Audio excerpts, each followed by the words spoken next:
and welcome to an Organized Chaos podcast. My name is Bobby Quarters. Chaos is here with me. Hey. Hey. So, we're here to talk about some movies, music, whatever else crosses our mind. But here is also the home of the most unbiased, genuine thoughts. We're not going to do anything just to say it, just to make money off of it, because we don't make a lot of money off this. In fact, we don't make anything. We just give our opinions. And our opinions are free and unsolicited, but they're not hateful ones. That is the important thing. Yes. But also, while you're here, please make sure to like, comment, and subscribe to my channel, that is Bobby Quarters, the podcast channel, Organized Chaos Podcast, and Chaos's channel while you're at it. So thank you for watching, and do enjoy.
Is everyone ready? Yes!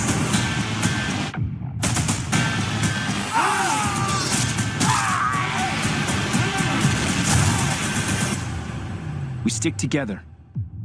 That's how we win this.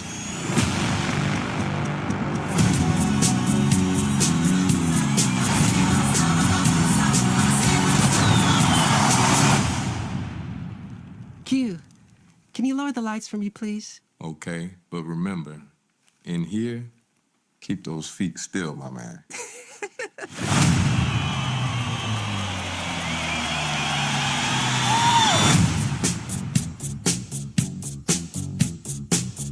I can't do it. Okay. We'll do it live. Okay. We'll do it live. Fuck it. Do it live. I'll write it and we'll do it live. Fucking thing sucks. Yes. Yes, Doing the it live once Fucking again. thing sucks. And then Chris is already coming in with the crappy unforgettable sequel. And I just want to let you know, Michael is not a sequel. It is yeah. Everything else is accurate, but it's not a sequel. How are you doing, Bobby? I'm doing all right. I'm doing okay. Oh, yeah, well, listen, man. It's nice for Bill to always come in and do our podcast for us, but he is a piece of shit too. Yeah. We're happy we're able to have him on retainer. Yes. There are some weeks where I'm like, man, everything today this was pretty fucking solid. That wasn't this week, unfortunately, but No.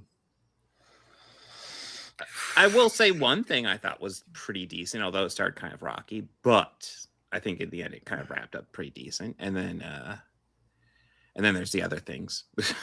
There was something that I knew walking in would be bad, and it was. Yeah. bad. Yeah, I mean, both the things that were bad were things I was expecting to be bad. But yeah, One was your typical fanfare of that genre, mm-hmm. and the lawn one, I guess I'll refer to it as that. It was the one I was the most disappointed with. Ooh. Yeah, Do we want to start with something good or something disappointing? disappointing. Because Disappointing. I just wrapped it up, so let's start with Invincible. Okay.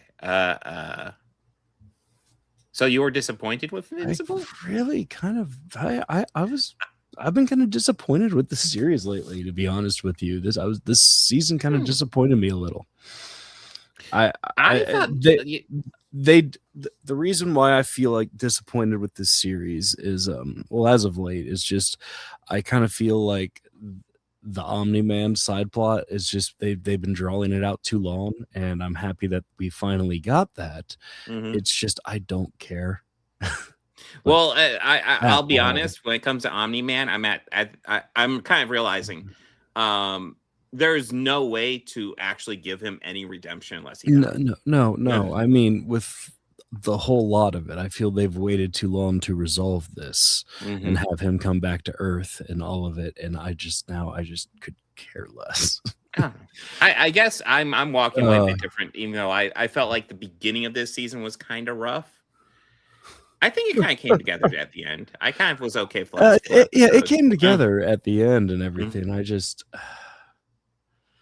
I was not satisfied with the result of it, and I haven't been too happy with the writing also. So that's just me though. I don't know. I'm obviously much more favorable to it. I did think the beginning was a little rocky, like episode 4 where it's just in hell with Damon Darkblade or whatever his name is. That was cool because Bruce Campbell was Satan. That was cool because I was like, man, who the hell is voicing Satan? That voice is so fucking familiar. I knew it. I was like, oh shit. When I heard it, I was like, no fucking way. And then just hit on like my X-ray view of it for Amazon. I was like, yeah, that's what I thought. That tracks. Okay. But I will say I was getting I want to say it was episode 5 where Mark just gets graphically disemboweled. Yeah. And he survives. And it does kind of take the punch out when Nolan gets disemboweled later in the season. It's like, well, he obviously has to survive that, right? You know? Yeah. I will also say when they were teasing, like when they were doing that post-credit scene where they were teasing Conquest Return, I was like, oh, you fuckers better not. And they thankfully didn't. But I was like, oh, you don't. I'm done with that character. Yeah, I was already done with Conquest too. Yeah, it's like so it's just kind of more of just I think with that coming back and him disaboweling Mark, I was just kind of, oh, can we just end this? This is just, I don't care. This is stupid. But this is all the season, so it's not exactly clear. But yeah, I'm. Why did we go back to the beginning? Stupid IMDb. Anyways, I overall like this season. I think it's a little rocky at the beginning, but overall, I thought the war storyline was pretty solid. Yeah, that was cool. And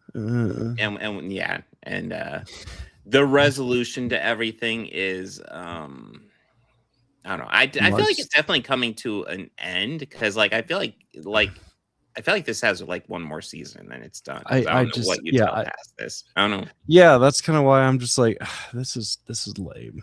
Because we've kind of ended with the Viltrumites nearly wiped out. They've decided to hide out on Earth and reproduce because obviously Earth genetics and Viltrumite genetics blend quite nicely to make pretty much people equal to Viltrumites in power.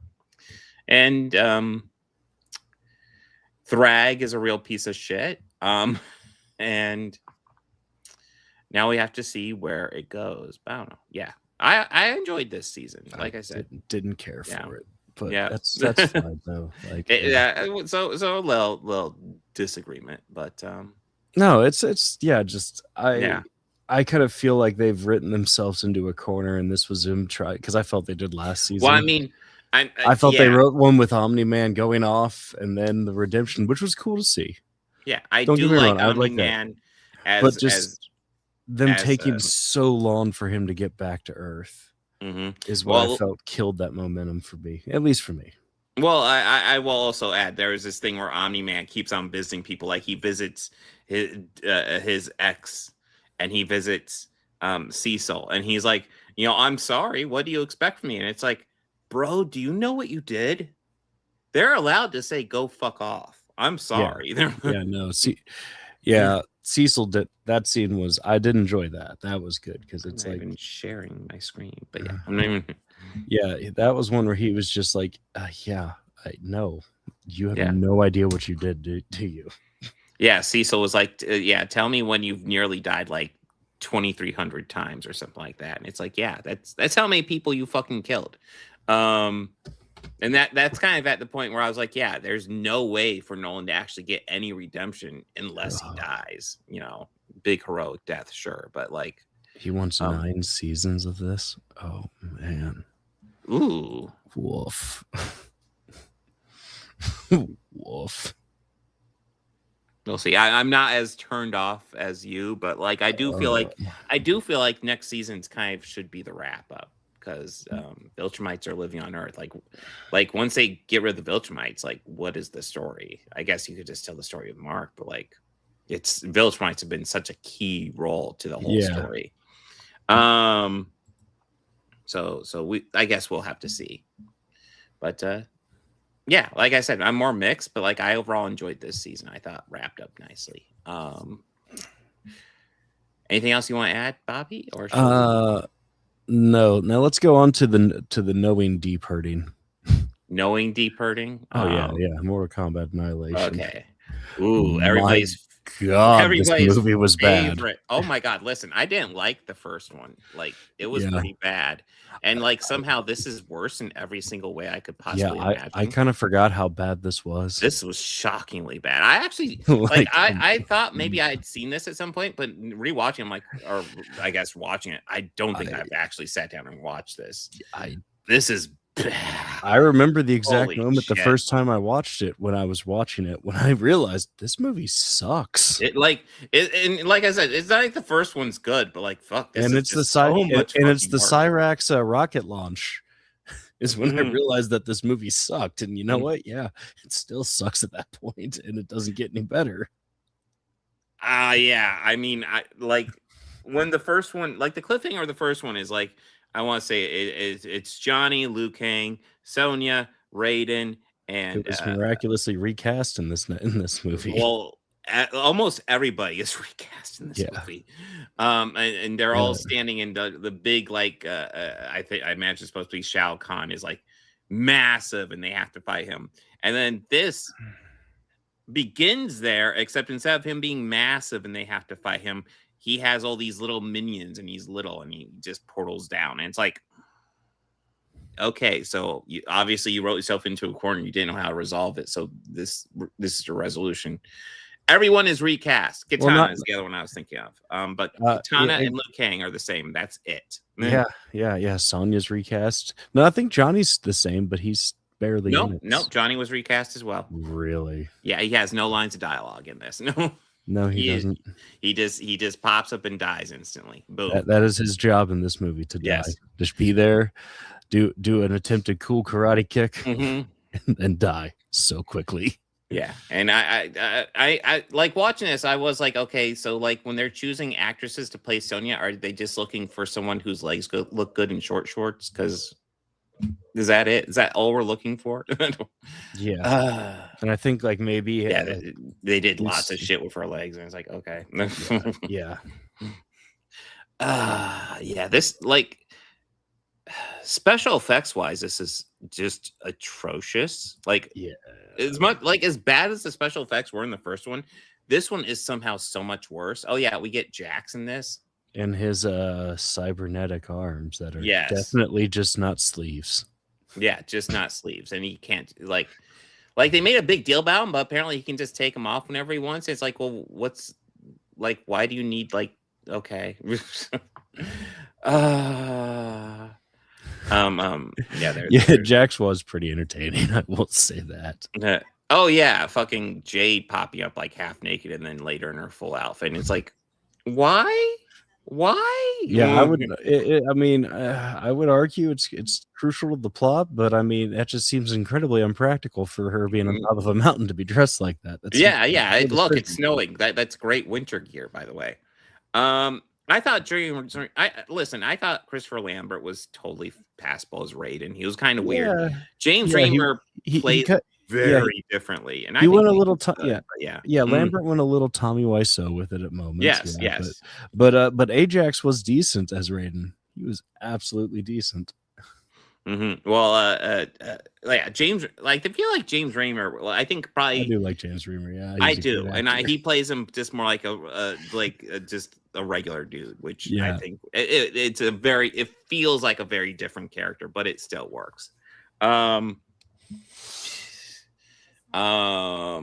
yeah, God, we got Brian Thompson as a Shao Kahn, I want to say. Yeah, what was it? I had to find something because I saw him and I go, why does he look so familiar? Like, what movie do I recognize him from? And I have it here. Hold on, let me find the note. Is it the Star Trek Next Generation episode Matter of Honor? No, but I did laugh at that. He plays a Klingon, guys. Yeah, when I was looking, I was like, let me see what he does. Like, oh, and then I look at the character. Oh, yeah, duh, of course. Yeah. Of course he plays a Klingon. But yeah, go on. Yeah, go on. I'll find the note. Go on. I was just gonna say Brian Thompson. I won't say he's necessarily good in this, but I mean, he is I don't know. I do think he's a fun B-movie actor. But yeah, God, it's tough. Like, okay, so like this story is garbage. As much as the first one's story was garbage. Like, in this one, early on, we encounter Sub-Zero, who was dead, but apparently we encounter his little brother who saves them. And they're like, gee whiz, why do you want to save us? And he's like, and he doesn't really explain. Then he goes off, and then that's fucking it. He was just there to show off his cool new outfit for the game that year, and that was it. Yeah, he's there to cool off. Hey, Sub-Zero is still in this. It's like, okay, you killed my brother. Why? But that's okay. He was a dick. It's okay. Oh yeah, there's Sub-Zero. I guess he gets his mask off in this one for a little bit, so I guess that's something. But like he just pops up for like a cameo essentially. God. Oh yeah. God. Yeah. And if you're looking at this thinking this looks awful, That's it. It's awful. He was Buffalo Bob and Joe Dirt, the guy who was Buffalo Bill. That's it. That was it. But yeah, God, I'm trying to think of what is there even to say? Like with the first one, this was definitely made, I think, to sell the upcoming game. Yeah. Well, that's the thing. Even with the first one, as much as I wasn't a fan, like there are things where I was like, okay, this was okay. This was okay. I don't have that with this one. I don't. If memory serves me correctly, a lot of the characters that were in that new game were introduced in this movie. Oof. Mostly She-Ra and the Minotaur fella. Oh yeah, I think we went by pictures of them. They look awful in this, by the way. How about She-Ra's too bad you sued Wilby. Fucking love that line. Yeah. That's like my favorite part of the movie. And then did they have a picture of Minotaur? It's right guy in the looked beginning. awful too. And it's really great because right in the beginning I see that and I go, okay, well, I've seen the movie now. Yeah. I don't need to watch any more of it. No, this is definitely a movie where you put on the first few minutes, it's like, oh, the fuck did I just step into? What have I done? Like, you put on the first one, it's like, oh, we're 90s hell. But I put on this one, I'm just in hell now. Let us not forget. Yeah, Ermac was one of his gains, and I believe that was Smoke. Yeah. Oh, Smoke. Yeah. And there's also Noob Saibot, who we get a quick cameo for. And yeah, that's it.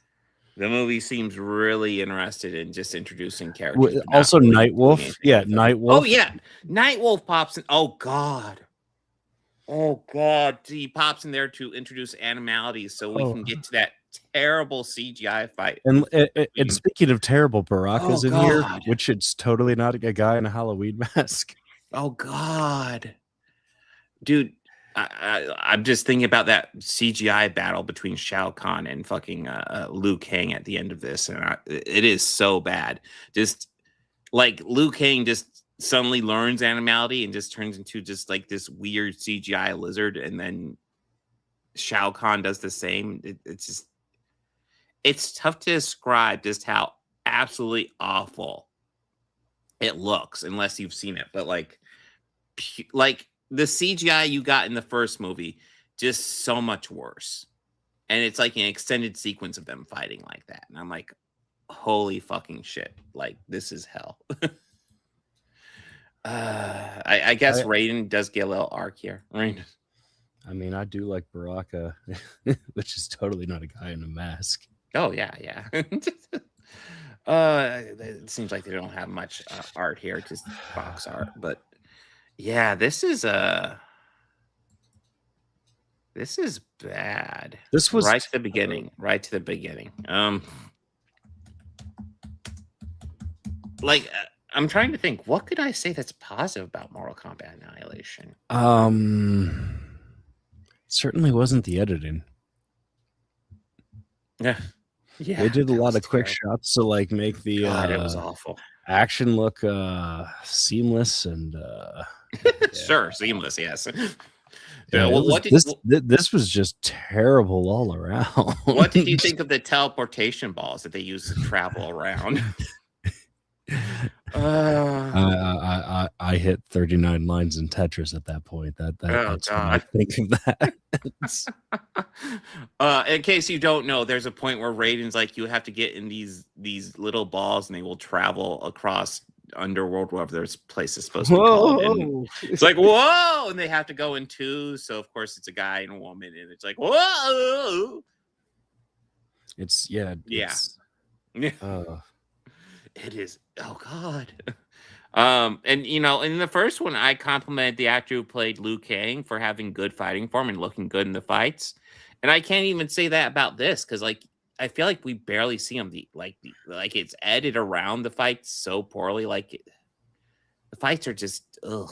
Yeah, the editing in this is pretty atrocious. Yeah.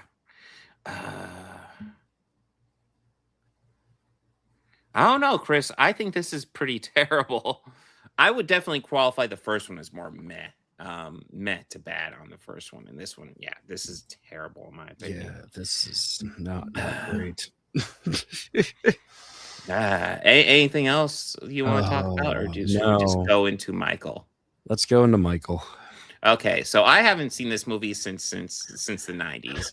John Travolta as a fallen angel. Oh shit! I watched the wrong movie. going to visit William Hurt, Annie McDowell, and Bob Hoskins. Yeah, I totally watched the wrong movie.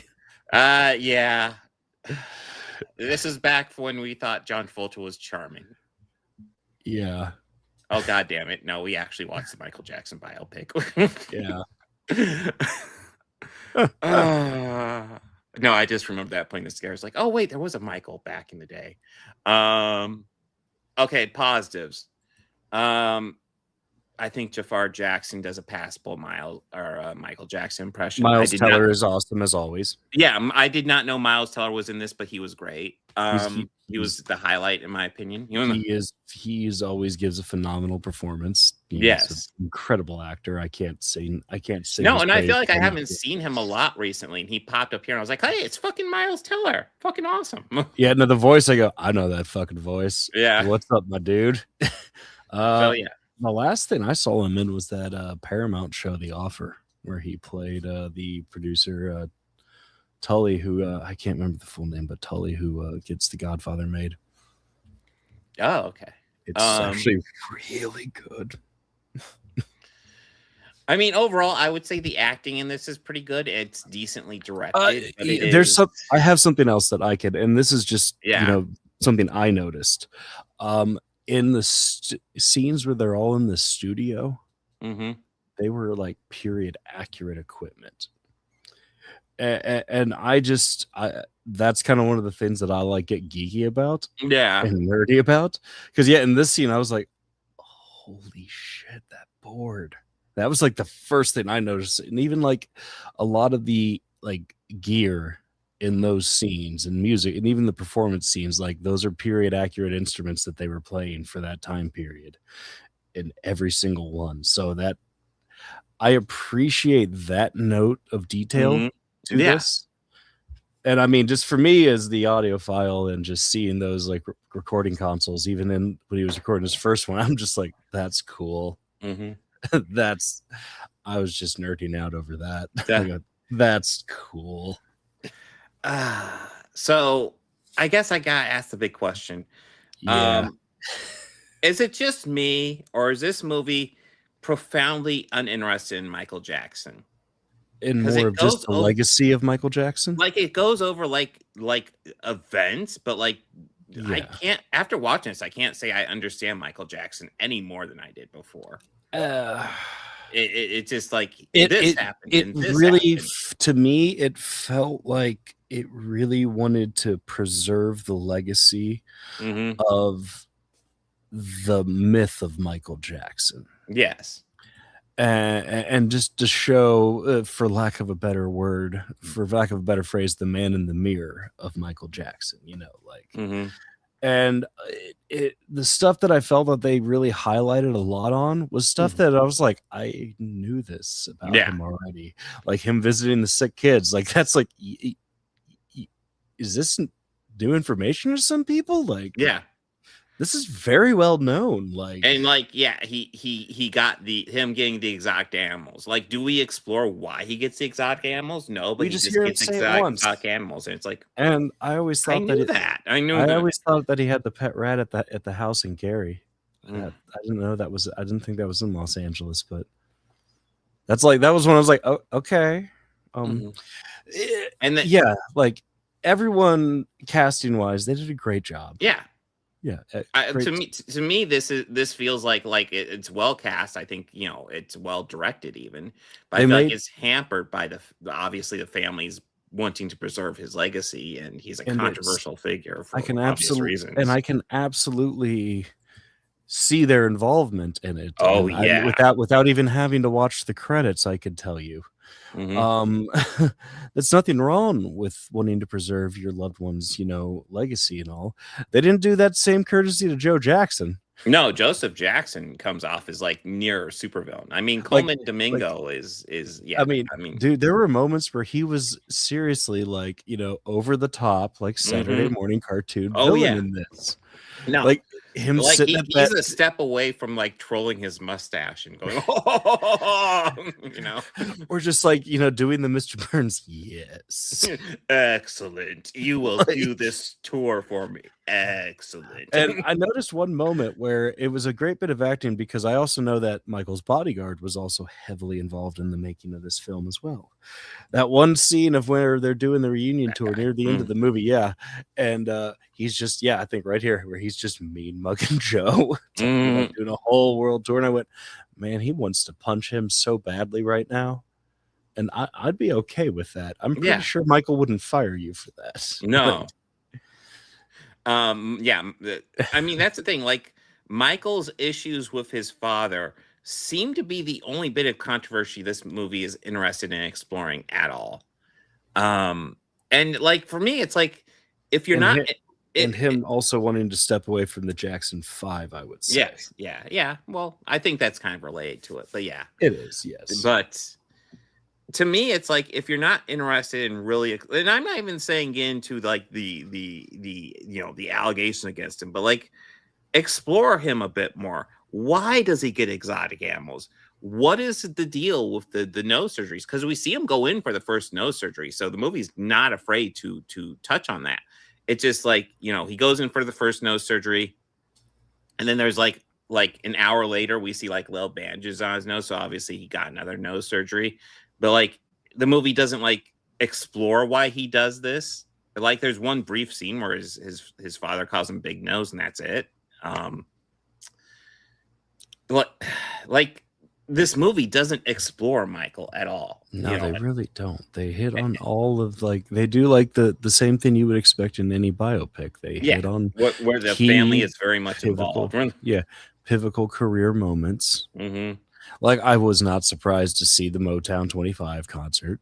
No, I honestly thought it was going to end on that, mm. or at least that it was going to start with like have that big moment of the career, Mm-hmm. start the film. Yeah. So in case you're wondering, spoiler, it ends with pretty much a full rendition of Bad. Like it's pretty close to the full song. I'm like, I was trying to determine is like, are they is he lip syncing to a recording or is he singing like the actual track? I wasn't sure. Music sounded great, by the way. Oh yeah, the music sounded yeah. awesome. Yeah, the music was good. But I couldn't help but notice that they didn't touch on Diana Ross at all. Mm-hmm. Oh yeah, do you remember Janet in this movie? No. Yeah. Latoya was always there. Yeah, Latoya was there, but not Janet. It's like, which that one I was like, your crazy ass is producing this. I buckle up. But yeah, like it just seems like this movie doesn't seem interested at all in who Michael Jackson is. It's just like by the numbers biopic. And honestly, like I remember watching Bohemian Rhapsody years ago. Not a huge fan of that one. I actually remember enjoying that more than this. Yeah. Take what you will with that one, man. Janet asked not to be a part of it. That's good. Chris is saying Janet asked not to be a part of it. Well, yeah. I mean, I kind of get it because this is a movie that's not actually interested in exploring who Michael Jackson is. And again, there's obviously stuff that they're not going to want to explore. I get that, but like, there is definitely stuff to explore. And like, even if you want to like do a squeaky clean image of Michael Jackson, then maybe just focus your biopic a bit. I mean, heck, look at Love and Mercy. Like that pretty much exclusively focused on like the issues Brian Wilson had when he was older, dealing with his therapist. Yeah. And then younger, putting together Pet Sounds. You could easily do a biopic on the making of Thriller. And that'd be a cool biopic in my opinion. Yeah. I mean, yeah, that would have been a better story to tell. Yeah, and you that way you could avoid a lot of controversies and still like tell a cool story, you know? Yeah. But as it is, it's like this movie just feels like a movie that's not interested in Michael Jackson. It feels like a movie that's just like, oh, Michael Jackson passed away, so let's make money on a biopic. Even though he passed away a long time ago. Yeah, he did pass away. What, 15 years ago? No. Yeah, something like that. I want to say it was like 2009. Took him a minute to get to the biopic, but I mean, even though there were even moments like listening to music going, fuck, he did make some great music. Yes. Oh God, yeah. No, I've been trying to do some deep dives into both Michael Jackson and Prince's here. Yeah, they got some banger albums. Prince's the 70s were good years to him. Mm-hmm. Well, I mean, I still love Purple Rain. Oh no, but I'm just there's some good stuff in there. I mean, speaking of Prince, there's actually one of the better lines in this is Michael Jackson in the pool. They're like out in the sun, and he's like, I'm hoping God inspires me with a song before he gives it to Prince or something like that. And I thought that was a funny line. There's a couple of cute moments like that, but like overall, this is god damn, like really fucking disappointing. I don't know. I guess I kind of figured the movie would be like this because with the family involvement, but I feel like it's probably really hard to actually get a good biopic made unless the artist is still alive and the artist is actually willing to look at some of their darker moments and say, maybe I wasn't 100% in the right. Kind of like Better Man. But yeah, because other than that, you're just dealing with people just wanting to preserve the legacy. And it's like, I think in a lot of ways, preserving the legacy does disservice. Sometimes it's better to show them as a real person and the struggles they've gone through. And And that's the thing. Like, even though there are controversies with Michael Jackson that this movie obviously isn't going to hit on, there are real struggles. And even the struggle with Joseph Jackson here, like, I feel like they could have hit it hard. Like, number one, they could have hit it harder, but maybe also involved other things. Like, you know, his desire for exotic animals, him going to a toy store and buying a whole bunch of toys, even though he's an adult. Like, there's an obvious, I think, storyline to be told about how his childhood was kind of taken from him from his father, and once he grew up, he kind of found himself in arrested development, just wanting to relive the childhood he never really had as a child. I think that could be an interesting story, but it's not interested in exploring that. Yeah, this is frustrating. This is exactly kind of the biopic I assumed it was walking in, unfortunately. Yeah, I kind of figured. I was hoping it wasn't going to be that, Mhm. but it was, and Yeah. yes, Chris, Better Man was incredible, and Yeah, such a Better better Man's biopic great. than this. Biopic, yeah. As far as recent biopics, Better Man is just fucking Robbie Williams as a monkey. Yeah, that's Much such better a than Michael. brilliant- It looked more believable than Bubbles in this one. Yeah, dude. Speaking of CGI monkeys, Yeah. Bubbles in this. Oh my god. And they just introduce him. He's in a couple scenes, but that's it. Like, there's no through line with him. There's no through line with any of these elements. Not really. They're just showing like events in his life, but not asking why it happened or what's up. Or Like, why it's important to the story that they're telling. Like, Yeah. no. like even watching this, like, for me, like, I thought the best part of this was actually when, you know, doing the behind the scenes of the music. Yeah. Like, especially Thriller, which is a great album, seeing them, like, you know, put it together, but like, there's way too little of it. And like, there is a cool movie to explore, maybe with how he does his songwriting, maybe how he develops his dance moves, because he's obviously very meticulous with how he does his singing and his dancing. You could explore that. Yeah. Instead, it's like, oh, we're good. You know, we see him doing some dancing. He's like, oh, I'm going to do this thing on my own. You guys keep on doing what you're supposed to. And he does the thing on his own. And that's it. That one scene is it. And then like him like singing it, but like he's used to moving and he has to not move in the studio. And I thought that'd be a big like thing, but it wasn't. God damn. This movie just, for a movie about Michael Jackson, it doesn't fucking care about Michael Jackson. I It swear to really God. doesn't, and I was a little disappointed in that aspect.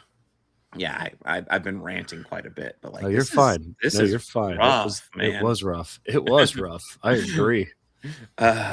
This is exactly the biopic I assumed it would be. His mom is, of course, the good guy who's, you know, always quietly rooting for him, despite Joseph always, like, you know, wanting to control his life. You know. By the way, the other members of the Jackson 5 are just kind of there. We don't develop them at all. They're just there. They're the other ones, I guess. Oh yeah, we should. Yeah, we'll. Yeah, they're just there. Oh yeah, no, it's That's gonna all. make a lot of money. Yeah. Mm. Oh, it absolutely will. I mean, heck, I thought it was wild at the end of it. It said his story continues. It's like, are they gonna do a sequel? I like, what's better than one movie that's not interested in exploring Michael Jackson? 2. But yeah, Michael Jackson Cinematic Universe sounds amazing. Well, like all the little mini movies that he made. Oh yeah, they could do that. Well, that's the thing. Like, yeah, like they bring up how he likes to do the mini movies and getting his movies on, or his music videos on MTV, which was a struggle. And I remember there's that classic David Bowie interview on MTV where he confronts the guy straight up and he's like, "Why aren't you playing music videos by black artists?" Which is a fucking basic fuck moment for David Bowie. But it's just like, I mean, it's Bowie. He could. Yeah. Oh, yeah. Bowie specifically names Prince, and he's like, there are some black artists putting on some amazing music videos, and you're not playing them? Why the fuck not? You're not. And Michael Jackson has to kind of bludgeon Billie Jean onto MTV, but that's just one quick scene, then it's done. You know, and then all's well as ends well. yeah, and that like the racism that he has to deal with is kind of brought up here and there, but like it's not explored. That's something else that could have been explored. Like here's somebody who is I think without a doubt the most successful Black music artist ever, arguably the most successful music artist of all time. There are definitely struggles we could go into with this. And it just fucking doesn't. Fucking hell. It is frustrating. Yeah, it's just an unbelievably frustrating movie. Although it did just remind me of Get Back, which is actually just a documentary, but fucking way better. Yeah. There's one that's called Muscle Shoals, and it's about famed recording studios down in Alabama at that like border at Florida and Alabama, and it just it talks about a lot about Wilson Pickett records and how Allman was a session musician there for a while, and he convinced him to cover Hey Jude. Yeah. And if you've ever heard Wilson Pickett's cover of Hey Jude, the lead guitar on that is played by Dwayne Allman. That's also where he did a lot of sessions. Yes. And that's before the Allman Brothers Band. Oh, shit. Damn. So, like, and he also did a few sessions where he played lead guitar on a few early Aretha Franklin tracks. Mm-hmm. But it's the documentary mostly talks about there's something that's like in that earth there that like resonates, that comes out with the music that was coming out of there. And it's just a lot of great tunes, a lot of great music that came out from that era, in that period. I mean, there's also a great one called Sound City, which is about a studio in like California. And Dave Grohl, who I understand is kind of a polarizing guy these days, but yeah, he kind of screwed up his image. he bought the board from it to save it before, when they were going out of business, just so he could put some new life into it. But the documentary, it talks about how this history of the studio. Now, like, there's so many different albums that were made at Sound City. Like Tool's Undertow was recorded there. Fleetwood Mac's Rumors was recorded there. So legacy. Grateful Dead's Terrapin Station was recorded there. Yeah, it's one of those that one of the engineers that they're interviewing, it's like, yeah, you start walking through and looking at all the pictures of the albums that was made there. Do you think, how many fucking albums have been made here? Like, holy shit. I think like that's also where Nirvana's Nevermind was recorded. Damn. Yeah. And then Chris is bringing up Sam Mendes is doing 4 Beatles movies, which I mean, that sounds a lot cooler than this. That does. And I've saw the photos of all of them as them. They look passable. Paul still looks the weirdest to me. I don't know. I remember looking at the casting, but I don't think I've seen them in their attire yet, so I'm not sure. But Joseph Quinn looks the most like George. He grew his hair out and he gave him the short little like stylish beard. But yeah. Oh yeah, and yeah. So another thing I wanted to bring up. So like, there's a little chunk of this about Thriller, like the song Thriller in the music video. And like, again, that's something else they could have based this whole fucking movie around, and what probably would have been better.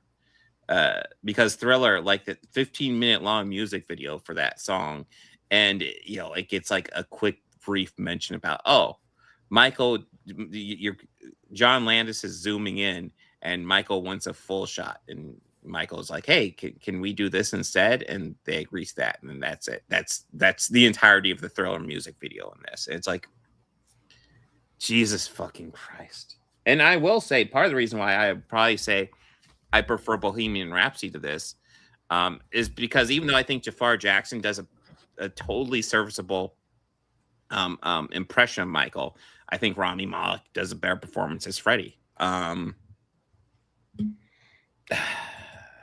yeah. But yeah, musical biopics I feel like are so spotty anymore. Not everyone can be as honest as Weird Al, apparently. No.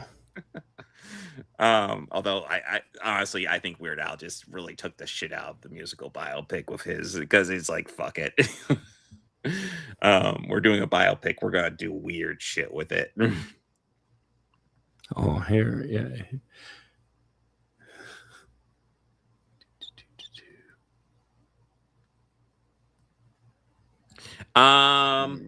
They call him John. Actually, I don't know if they say John Landis, but we see a bearded mustache guy that's obviously supposed to be him in the background. And Michael's like, "Hey, tell John this." And I did think it was a little bit weird why Michael didn't just walk up to John and say that, because he's right fucking there. Yeah, I thought that was strange too. But I found I found a fit photo of the actors for the Beatles movie. Oh, okay. Oh, let's check that out.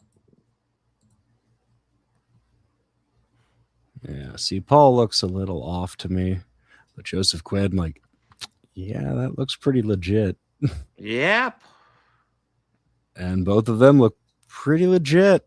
Ringo's spot on. Holy shit. Yeah, that is just perfect. But yeah, Joseph Quinn though, that's like yeah, Paul's the most off for me. I see what they're going for. It's like there's that's definitely that's yeah, definitely the Hamburg days.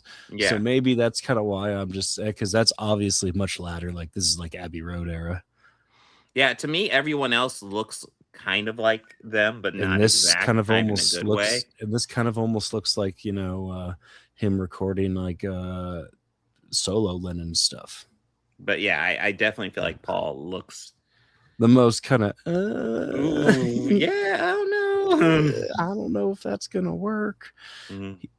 I don't know though. Bohemian Rhapsody for me, oh yeah, no, I'm not recommending that. It's just, I'd rather watch Gary Busey, or I'd rather watch Dennis Quaid play Jerry Lee Lewis.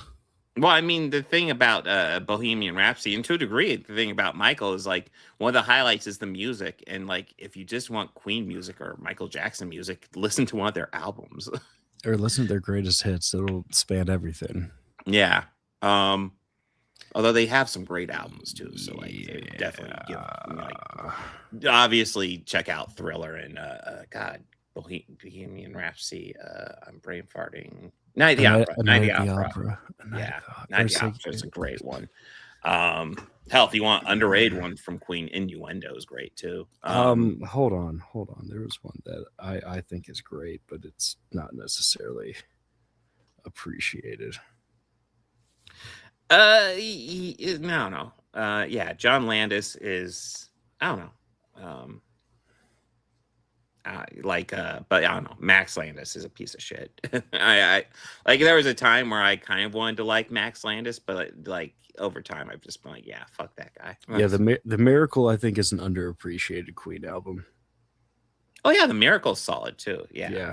The Night of the Opera is also a fucking Night of the Opera. I think great Queen album. Agreed is just A Day at the Races is also a very great album. The Races too. is very solid as well. Yeah. Yeah. Sheer Heart Attack is awesome as well. Hot Space is great too. Yeah. The Works. I mean, there's great Queen albums. Yes, really good ones. They're mostly pretty solid. But yeah. And then Michael's got great ones too. But yeah. Unbelievably disappointed in this. But this is also exactly why I expect it to be. Let me go ahead and pull up the agenda for next week because I don't have it yet. It's gonna be, we're gonna watch the 2002 thriller horror movie May.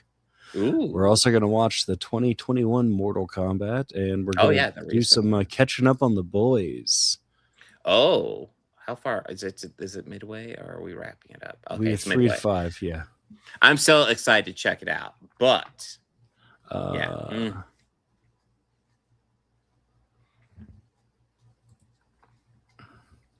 But yeah, I don't know. I'm also kind of interested to check out the end of Boys. So yeah, I'm kind of curious. I've been trying to avoid some spoilers for that, so I'm excited to dive back into. Well, something I don't know if it's a spoiler or not. So apparently, Gen V was canceled just not that long ago.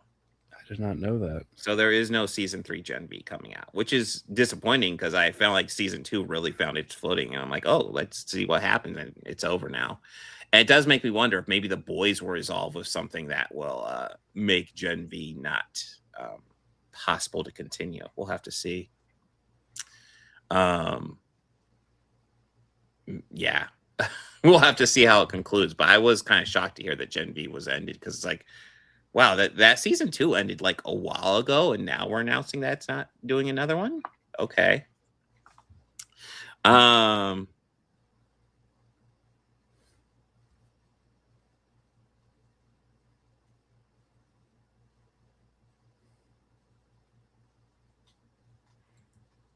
haven't heard anything about that. Apparently Freddie Mercury was supposed to be on the Thriller album. I didn't hear any. I've heard anything about that. Yeah, no, I've seen bits of Mortal Kombat 21, and to my understanding, it's totally decent. Yeah, the one thing I did notice was how PG-13 these past 2 Mortal Kombat movies were, which kind of threw me off because I was like, okay, this is a franchise known for its graphic violence, and we're PG-13 these movies, really? Yeah. So yeah, an R rating makes so much more sense for those movies. Yeah, I mean, John and George are just the best in my opinion. Yeah, I had a friend in high school and said this right after George died, that they're died in order of talent. Yeah. And it's just more of like, and he's like, Paul will be the next, then Ringo will live forever because, well. And it's like, oh, the Ringo hate. I do think it's funny because let's just face it, he was the best Beatle. Yeah. I do think it's funny whenever Ringo makes a list for like the best drummers of all time, people will be like, man, but Ringo wasn't even the best drummer in the Beatles. A lot of people give him smack, like will talk trash, but if you technically look at his drum parts and listen to him, like he's doing a lot without doing much. Well, no, I feel like he's a very understated drummer. Yeah. I feel like I'm brain farting. Nick Mason from Pink Floyd. Yeah. I feel like both he and Ringo get overlooked just because of the talent that they work with. That's so ridiculous. Let's be fair. If you're in a band with David Gilmour, it's kind of hard to be, Yeah, and one that had to work with David Gilmour and Roger Waters, who, like, say what you will of Roger Waters, musical genius. Yeah, he is. And same thing with David Gilmour, and the same thing with John Paul and man George. Man is an asinine, egotistical prick. Yes, but my God, can he write a great album? Mm-hmm. But yeah, I think they just get compared to just the massive talent that they worked with, and it's like they're solid on their own. They're totally solid, but Jesus Christ, holy crap! Animal, yes, he is the best drummer. I mean, he's almost as good as Phil, I guess. Yeah, I mean, I think Animal taught Phil everything he knew. True. Because let's think about the true influence that is the Electric Mayhem. Yes. you don't fuck the Electric Mayhem. Yeah, they're the band that every band wants to be. You know that they actually got the performers together and did a set as Electric Mayhem at like Coachella a few years ago. Yes. Oh my God. And it's awesome. Like they're on the stage and it's fucking Electric Mayhem. Like, I watched the taping of it and I was like, this is just so cool. That does sound freaking cool. Yeah. But no. Yes. Whatever. Nicholas, you just got back from seeing The Mummy. Did you enjoy it, I hope? Yeah. It did it feel like an Evil Dead movie to you? Because it felt like an Evil Dead movie to me. It did, like, that's the weird thing. It does not feel like a Mummy movie, but it feels like an Evil Dead movie. They have old tapes and shit. Something different, and it was cool, but it definitely felt like an Evil Dead movie to me. Yeah, of everything, it feels like it borrows from. It's not. Paul, I don't. Not a Mummy movie. I hope that they won't make a Floyd movie. I can't imagine them doing it while David is alive. He's probably like, no, but Roger's probably all for it. I mean, let's. Yeah. And I don't think I don't think we want Roger involved in it. Yeah, we don't want Roger's movie because I think I think there is a great movie to be told about what Pink Floyd story. Can that movie be told? If I were to do it, I would do it about the Animals tour and what Yeah, caused maybe the divide. focusing on thing. Focus on what the divide that happened between him I mean, and there's the band yeah. while know. they made the wall. Yeah, which is like their most like wall or like yeah. Well, it started on the Animals tour. Yes, and that's where he spit on that fan. I've listened to that show. Oh God, it's kind of funny when the moment happens. And I mean, to be fair, like they didn't want them shooting firecrackers off because it's dangerous. They don't want them to get hurt, and they continued to shoot it off. So Roger got pissed off, calling the guy a piggy a few times after it wasn't a good move either. They could probably tell a decent story about Syd Barrett because I think they could. I think they could tell a great story about Syd Barrett on his own. Yes, that's obviously the band would be supporting characters, but yeah, I think Syd Barrett. Like, just sit on his own. I mean, he was it's weird to think about, but like he was kind of the genius that got Pink Floyd together and the main songwriter when they first started, which is so weird to think about. But yeah. Well, that's why I think Nick Mason got back and got a bunch of musicians and did that tour that was Nick Mason's Saucer Full of Secrets, where they just played old school Pink Floyd stuff. Yeah. Like that era of stuff. And that's just because he was like, it's stuff we hardly revisited in the later years of the band, which is fine. We played our new material. But I kind of always really enjoyed that stuff and I wanted to play it again. Yeah. There's some fun stuff with the early stuff. I mean, I really like Piper. Piper, I thought was a really solid album. Piper. I mean, it just to me, it's not as good as as they got a few years later, but like it's still really good. And it's fun. Yeah, because what's the first one that's with David? It's Obscured by Clouds, isn't it? I think. Because I think that's one where they're starting to scratch the surface of that sound with David. I mean, we talked about this in a previous episode where we did all of an album. We did it. Yeah, we did deep dive into Pink Floyd. Was it Uma Guma where Roger took over as like the lead songwriter? I think so. Uma, and it was his idea to do the concept of each side being representative of each member of the band, and then just having is. Cool. It was a nice idea. It's not their best album, but it was a cool idea. It's like I see what they're going for. I see what because dude, when we get to David's songs, like that's a David song. Yeah, it's definitely that's a Gilmore track. Yeah, because it's like if there's lyrics, they're very spiteful. Speaking of biopics, and we were bringing up Electric Mayhem. That could be a fun biopic, actually. That one would be a fun one. I would be down for that. First one is Saucer Full of Secrets. Thank you. Yeah. Okay. But yeah. God damn it. Yeah. Part of me is like, I would like to see a big Pink Floyd biopic, but I think they would slaughter it. I think they would butcher it too. Yeah. Unless they're willing to be completely honest with what happened. I think unfortunately, I think that'll only happen once David and Roger both pass. Well, I don't wish any of them dead. I don't. Especially with Roger. I don't wish either of them. I do not think Roger would be willing to do anything unless he could have his final say in what's what, because yeah. Oh God. God damn Roger Waters. Why does he have to be this but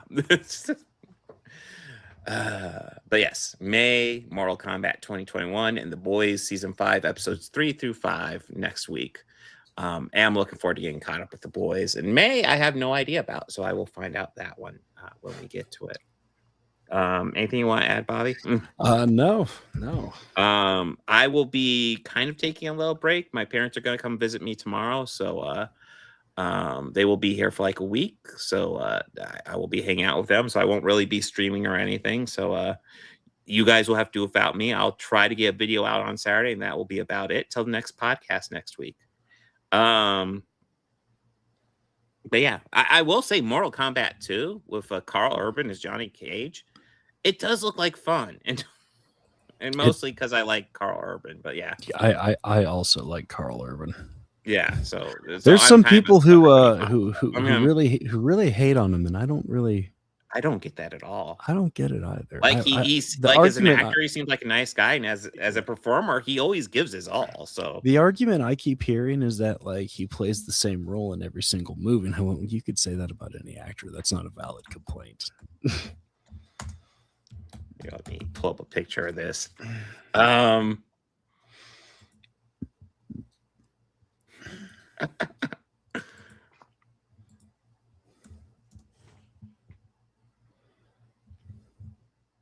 That's a low quality picture, but here's early Carl Urban playing Cupid, where he put the same dedication in that role as he puts in pretty much every role he does. 'Cause he is all in no matter what. And yeah, FYI, Carl Urban played Cupid back in the day. Nice. In a series starring a piece of shit like Kevin Sorbo, but then he also worked with Lucy Lawless, who was awesome. So hey. So I guess, are we signing out? Yeah, I think so. Okay. So guys, party on and be excellent to each other. Take care.